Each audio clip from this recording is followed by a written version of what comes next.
said before that a human resources information system allows HR professionals to capture information and store information on employees. Well, some of the major components or pieces of an information system that allow them to do it is they'd have to have an area that allows the HR person to administer and navigate that system. They can keep information on recruitment, as I said before. They can keep a database of where they get their best community college or university graduates from in certain areas.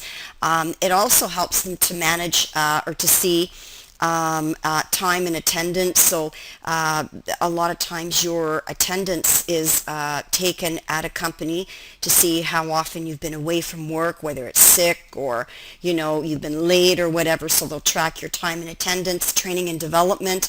There's also a module in an HRIS so that a company can track all the training programs that you've been in and the specialized knowledge you have. If you're a member of a pension plan, it can track what kind of pension plan you signed up for. Employment equity is something we'll talk about a little bit later in the course. But again, if you're a member of one of what we call the disadvantaged groups, say perhaps you're a member of an Aboriginal group, you have some kind of a physical disability or any kind of a disability, even if it's dyslexia, it qualifies as a disability of some kind. So you might be part of the disabled group, but the idea is companies want to make sure that they're hiring from all of these groups of people. And we give employees, when they come on board a company, an opportunity to self-identify if they are a member of any of the traditionally disadvantaged groups. You don't have to do that. It's an option if you want to tell the company about it, but they track that.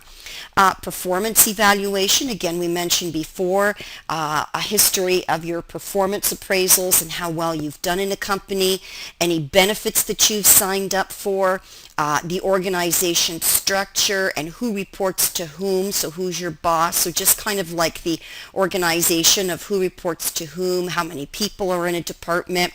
It'll also have a health and safety component to it, so it can track any of the health and safety audits that you've been, that some of the people in the company probably go around to make sure that the company is in compliance with health and safety practices within the company. If you've had any visits from the Ministry of Labor, you can probably log any of the reports in that HRIS that they turned out to you, that they sent to you, and use that as a benchmark to make improvements to see how you're doing. Labor relations, so anything related to unions and as well as payroll. Okay, so a lot of companies have automated their payroll systems and keep payroll information as part of their human resources information system. Okay, so again, some of the key functions of an HRIS would be, again, HRIS stands for Human Resources Information System.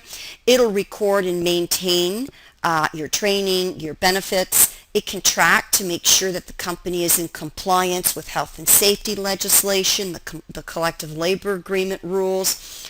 It can help you to log performance appraisals, manage promotional processes. It has a strategic importance because it can help you forecast and plan.